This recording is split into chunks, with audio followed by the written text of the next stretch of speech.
دنیا کے اندر آج کا سب سے بڑا مدعا ایپسٹین فائل ہے۔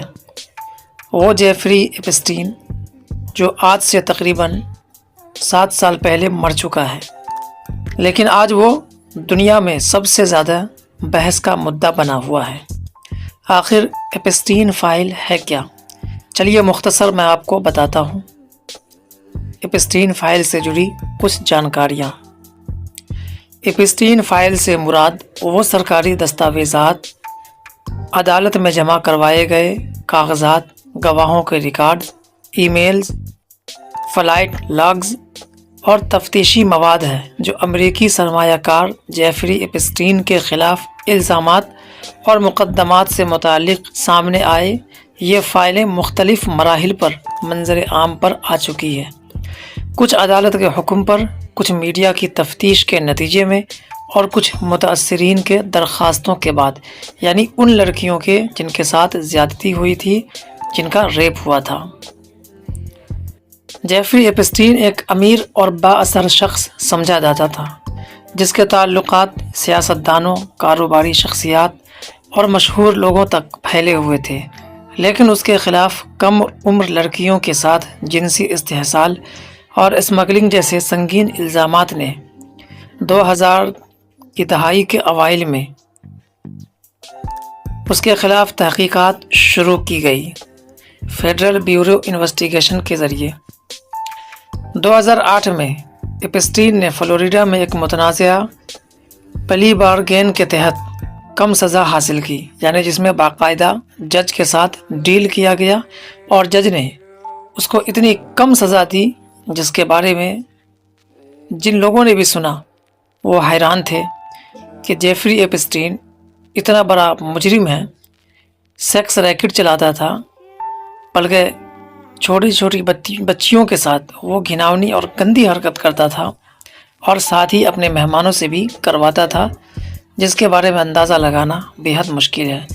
وہ اتنی کم سزا پر کیسے چھوٹ سکتا ہے؟ لوگ اس ٹائم پریشان تھے اور حیران بھی تھے، جس پر بعد میں شدید تنقید ہوئی۔ اس معاہدے میں اسے ریاستی سطح پر کم جرم تسلیم کرنے کے بدلے مختصر قید اور دیگر مراعات ملی۔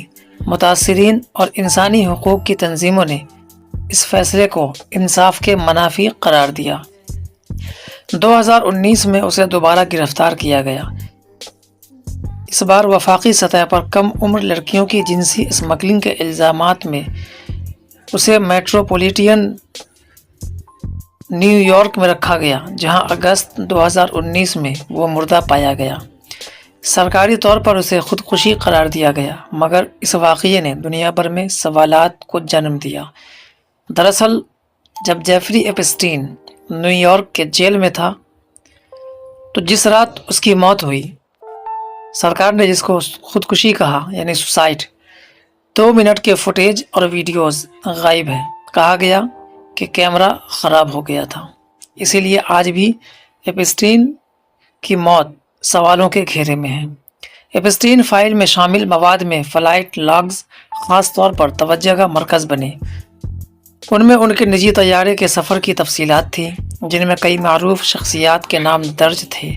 میڈیا میں بار بار بل کلنٹن، پرنس اینڈریو جیسے ناموں کا ذکر ہوا، تاہم ہر نام کا مطلب جرم میں ملوث ہونا نہیں تھا۔ کئی افراد نے الزامات کی تردید کی اور قانونی کارروائیوں کا سامنا بھی کیا۔ ایپسٹین کی قریبی ساتھی گلین میکسویل بھی تحقیقات کے دائرے میں آئی۔ ان پر الزام تھا کہ انہوں نے کم عمر لڑکیوں کو ایپسٹین کے لیے بھرتی کیا۔ بعد ازاں انہیں گرفتار کر کے مقدمہ چلایا گیا اور عدالت نے انہیں مجرم قرار دیا۔ ایپسٹین فائل کی اہمیت اس لیے بھی ہے کہ اس نے طاقتور طبقوں کے احتساب، انصاف کے نظام اور متاثرین کے حقوق پر عالمی بحث چھیڑ دی۔ یہ فائلیں محض قانونی دستاویزات نہیں، بلکہ ایک ایسے نظام کی جھلک بھی ہے جس میں اثر و رسوخ اور دولت بعض اوقات انصاف کی راہ میں رکاوٹ بن جاتی ہے۔ جو اپنے آپ کو آج کل ہیومن رائٹس کے رکھوالے کہے جاتے ہیں، باقاعدہ انہوں نے بھی اسٹیفن جیفری ایپسٹین کے ساتھ مراسلات میں تھے۔ اور اس کے آئی لینڈ پر جا کر چھوٹی چھوٹی بچیوں کے ساتھ ریپ کیا، جس میں سب سے بڑا نام ڈونلڈ ٹرمپ کا ہے۔ ایپسٹین فائل کے کئی حصے عدالتوں میں زیر سماعت مقدمات کے دوران عام ہونے پر اور خاص جو تھے ان کو بھی باقاعدہ پبلک کیا گیا۔ ورجینا کی جانب سے دائر کیے گئے مقدمات نے کئی حقائق کو سامنے لانے میں اہم کردار ادا کیا۔ عدالتوں نے بعض سیل شدہ دستاویزات کو کھولنے کا حکم دیا تاکہ عوام کو معلوم ہو سکے کہ تفتیش میں کیا ثبوت ملے ہیں۔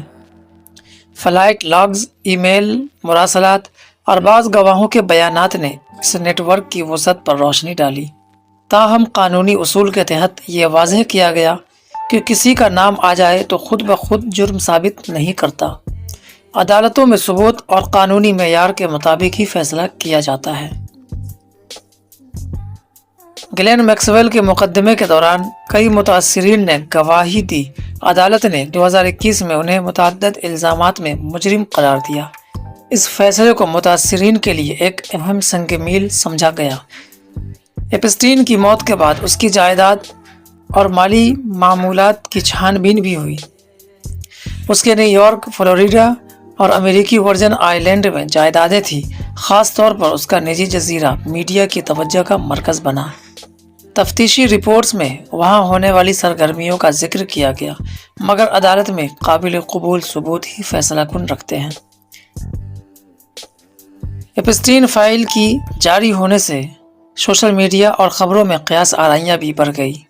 بعض ناموں کے حوالوں سے غیر متصدقہ دعوے گردش کرتے ہیں، جس کی وجہ سے عدالتوں نے بارہا وضاحت کی کہ دستاویزات کو سیاق و سباق کے ساتھ پڑھا جائے، یعنی چھان بین کر کے پڑھا جائے، تاکہ بے قصور لوگوں کے اوپر خواہ الزام نہ لگایا جائے، نہ ہی ان کی توہین کی جائے۔ یہ معاملہ اس بات کی مثال بن گیا کہ کس طرح میڈیا، عدالت اور عوامی دباؤ مل کر کسی بڑے اسکینڈل کو بے نقاب کرنے میں اہم کردار ادا کر سکتے ہیں، مگر ساتھ ہی ذمہ داری بھی عائد ہوتی ہے کہ معمولات کو درست انداز میں پیش کیا جائے۔ خاص کر آج کل جو دنیا کی میڈیا ہے اسے گودی میڈیا کہا جائے تو کم نہیں ہوگا۔ خاص کر ہمارے دیش کی جو میڈیا ہے وہ ایپسٹین فائل میں ہمارے دیش کے جو طاقتور لوگوں کے، سیاستدانوں کے نام آئے ہیں، وہ بالکل خاموشی اور چپی سادے ہوئی ہے۔ ایپسٹین فائل نے دنیا بھر میں طاقت، دولت اور احتساب کے تعلق پر بحث چھیڑ دی۔ کئی ماہرین قانون نے سوال اٹھایا کہ 2008 کا پلی بارگین کیوں اور کیسے ہوا؟ کیا متاثرین کو مکمل انصاف ملا؟ کیا بااثر افراد کو خصوصی رعایت دی گئی؟ متاثرین کے لیے معاوضے کا فنڈ قائم کیا گیا تاکہ انہیں قانونی جنگ کے بغیر کچھ مالی مدد مل سکے، لیکن بہت سے لوگوں کے نزدیک اصل انصاف تب ہوتا جب تمام ذمہ داران کا مکمل احتساب ہوتا۔ اس کیس نے انسانی اسمگلنگ اور کم عمر افراد کے استحصال کے خلاف قانون کو مزید سخت بنانے کی ضرورت پر بھی زور دیا۔ امریکہ اور دیگر ممالک میں بچوں کے تحفظ کے حوالے سے نئی پالیسیوں پر گفتگو ہوئی۔ قانون کتنے بھی سخت کیوں نہ ہو جائے، انسان جب تک اپنے ضمیر کو صاف نہیں کرتا، اپنے دل و دماغ سے گندگی باہر نہیں نکالتا، تب تک قانون کتنے بھی سخت کر لے کوئی فرق نہیں پڑتا۔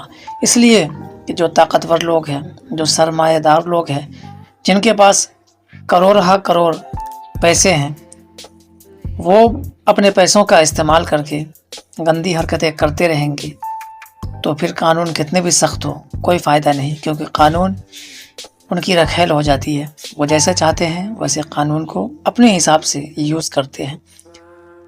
ایپسٹین کی موت نے سازشی نظریات کو بھی جنم دیا، مگر سرکاری تحقیقات نے اسے خودکشی قرار دیا۔ اس کے باوجود بہت سے سوالات آج بھی زیر بحث ہے۔